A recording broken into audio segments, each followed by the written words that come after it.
جان ایلیا کے ایک فرنود کے مجموعے کا سے ایک مضمون منتخب کردہ ہے نظر آنا.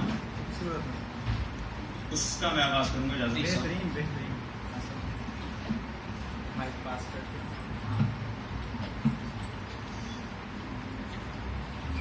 اس دور کا سب سے نمایاں رجحان یہ ہے کہ جو تم ہو وہ نظر نہ آؤ.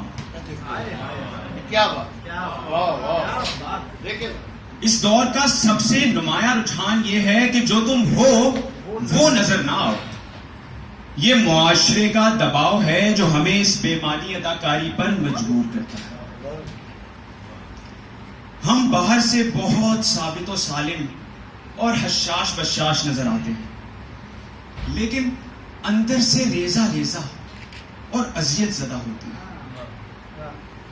معلوم نہیں کہ ہم نے معاشرے کے ظالمانہ دباؤ کو کیوں قبول کر رکھا ہے. آپ ہرگز خوشحال نہیں، مگر آپ کی یہ مجال نہیں کہ خوشحال نظر نہ آئے.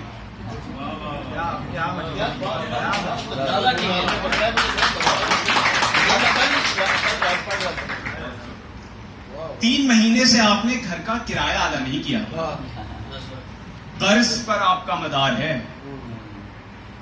لیکن آپ کے خیالات اور نظریات اور ایک خوشحال آدمی کے خیالات اور نظریات میں کوئی فرق نہیں. آپ کا سیاسی نقطۂ نظر بالکل وہی ہے جو ایک دولت مند شخص کا نقطۂ نظر ہوتا ہے. آپ اتنے محروم آدمی ہیں کہ احساس محرومی سے بھی محروم.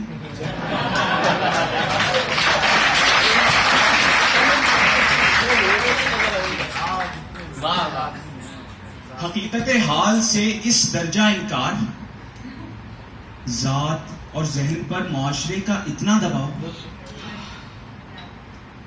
آپ اور آپ کی بیوی جنہیں آپ خود اپنی زبان سے بیگم کہتے ہیں، جبکہ آپ کا اپنی بیوی کو اپنی زبان سے بیگم کہنا آداب گفتگو کے قطعاً خلاف اور ایک غیر مہذبانہ حرکت ہے.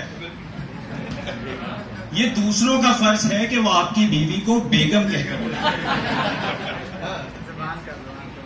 دونوں ایک دوسرے سے بے حد خوش نظر آ رہے ہیں، لیکن اندر سے دونوں بری طرح تپے ہیں. آپ دونوں کا بس نہیں چل رہا کہ ایک دوسرے کا منہ نوچ لیں، مگر نہ جانے آپ کو دوسروں کا اتنا خیال کیوں ہے کہ مثالی شوہر اور مثالی بیوی نظر آنا چاہتے ہیں.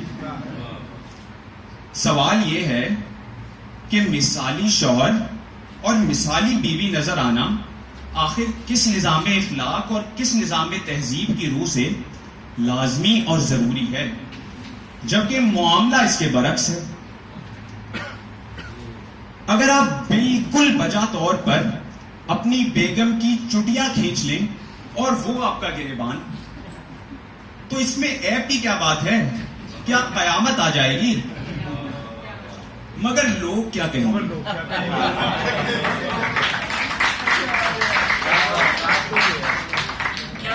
لوگ کیا کہیں گے؟ کچھ بھی نہیں، انہیں کہنے دیجئے. حد سے حد یہی تو کہیں گے کہ دونوں نے شادی کی تھی جو کہ ناکام ہو گئی. چلیے قصہ پاک ہوا، مگر آپ ہیں کہ معاشرے سے بے تکان جھوٹ پہ جھوٹ بولے چلے جا رہے ہیں.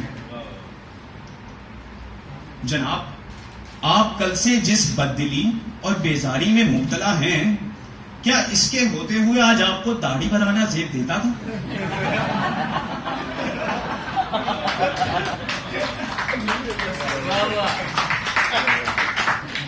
اور آپ نے داڑھی ہی نہیں بنائی، بال بھی سنوارے ہیں اور خوشبو بھی لگائی ہے.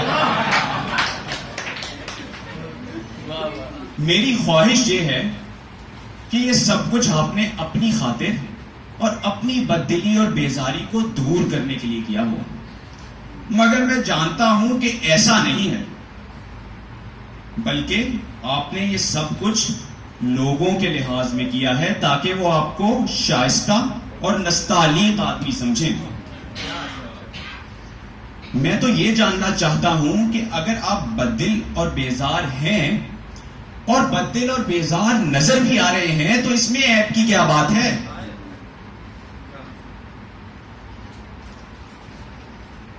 شاید آپ یہ سمجھتے ہیں کہ معاشرہ آپ کا بددل اور بیزار نظر آنا پسند نہیں کرے گا.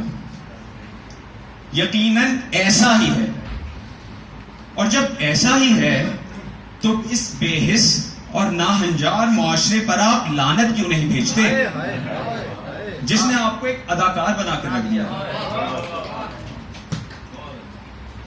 آپ مجھ پر شبہ نہ کریں، میں آپ کو بہکانے کی کوشش نہیں کر رہا. میں تو خود پیچ و تاب میں مبتلا ہوں. خود میں بھی اسی صورتحال سے دوچار ہوں جس سے آپ دوچار ہیں.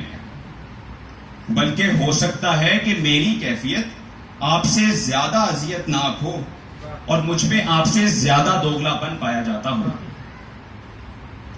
یہ دوگلا پن ہی تو ہے کہ ہماری کیفیت ہو کچھ اور ہم نظر کچھ اور ہیں. یہ ساری حرکتیں محض اس لیے کی جاتی ہیں کہ آدمی شائستہ اور بردبار نظر آئے. گویا شائستگی اور بردباری کا مطلب یہ ہے کہ آدمی ہر لمحہ اپنے آپ سے جھوٹ بولے اور ایسا نظر آئے جیسا ہو نہیں. اگر شائستگی یہی ہے تو کیا اس کے انتہائی بےہودہ شے ہونے میں کوئی شبہ باقی رہتا ہے؟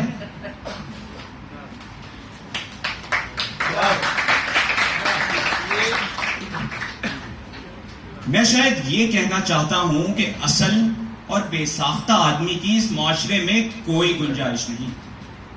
وہ اپنی اصل حالتوں اور کیفیتوں کے ساتھ اس معاشرے میں قبول نہیں کیا جا سکتا.